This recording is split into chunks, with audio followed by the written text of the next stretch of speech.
I want to do a bit of a deep dive on one of the pieces that I assigned for you to read, and that piece is Undercurrent. I particularly like this piece. As you notice, nothing really much happens in this piece, but you have this sense, this overwhelming sense that something is happening in this piece. Hence the title, and it's a perfect title for this piece because it hints at theme. And it's a little bit intriguing. You read Undercurrent. Oh, what is the undercurrent? So I'm going to go through the piece and give you a sense of some of the lines that I think are really useful for conveying this sense of something that's impending, something that is about to happen. So here we go. I mentioned this in my last lecture a bit. I'm 27 feet tall, stretched across the yellow stubble of cropped stalks. So I was thinking about this piece, and I was thinking, it might as well be called Winter is Coming. 27 feet tall, that's her shadow, and it's stretched across the yellow stubble of crop stalks. And if you're from Alberta, this scene is very familiar. Or I shouldn't say that, but for many people who are from Alberta or the prairies, this is a familiar scene. So this is fall. The crops have been harvested. It's late fall. The sun is low on the horizon, and it's this feeling that we're moving from one season to another. The autumn is often seen as a time of transition. You're moving from the warmth and the light into a time of quiet and darkness, to be followed by a renewal. So I would say that this is thick in imagery and theme. By next fall, 50 houses will block this view. Inevitable change. This landscape will change. There is nothing that this person can do about it. It's going to happen whether she likes it or not. Jeremy's tight-lipped goodbye, silent rage. There's conflict here. Now, is she going to leave Jeremy, or are they going to leave together? We don't really know. We don't know what the dynamic is there. She seems to care for Jeremy, but at the same time, they both seem to be on the verge of making some major life change. Perhaps he is held in this place by his job and feels as though he can't get away. Perhaps she'll move on without him, or perhaps they will make that decision together. But someone who is filled with, quote, silent rage is probably difficult to live with. So there is this sense of underlying conflict and turmoil, something that needs to be resolved. So this van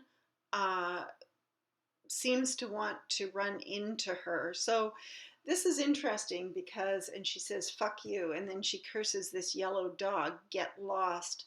It feels like everything around her is against her. Not just against her, but even threatening her life to a certain degree. So this is part of this underlying sense of this place is no longer what it used to be. The landscape is changing. Jeremy's job is not good for him. It's not good for them. Even the people and the animals in the landscape seem somehow threatening. And then we get to this paragraph where she describes several things that she sees as she walks home. The house cat, Cream and Rust, seems to have run himself to sleep. So she discovers this dead cat by the side of the road.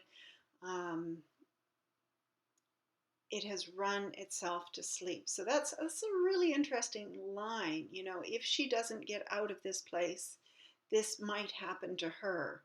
So I think that this detail is very precisely chosen. Here's the barn where they hang the sheep to skin at season's end.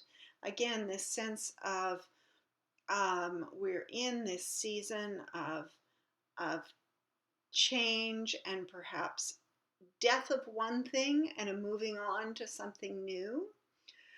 Uh, and again, I think she's really purposely chosen that detail. Now, I kind of suspect, I don't know this, but I suspect that when this person wrote this piece, they probably didn't experience all of this stuff in one walk. I mean, maybe they did, I don't know.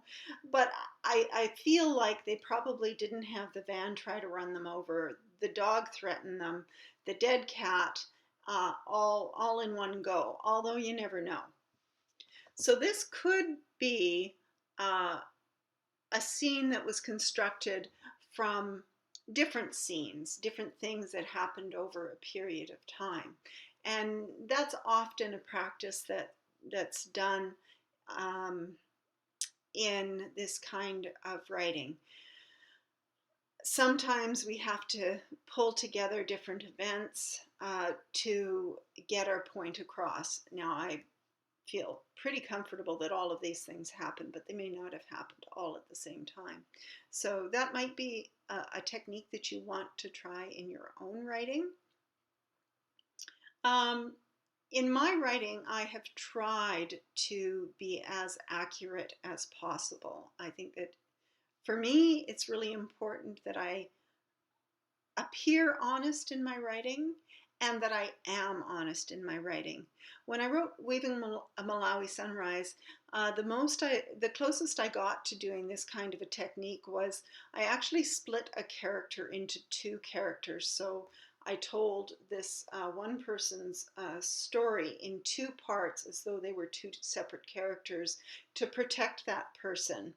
Um, so I'm a little uncomfortable with this kind of distortion, but sometimes it makes sense. And it's certainly, if that's what happened in this piece, it makes sense for this piece to have the kind of impact that it does. If you were to have her thinking back to the time that the dog threatened her or the time she saw the house cat by the side of the road, it might lose a little bit of its impact. So it's something to consider.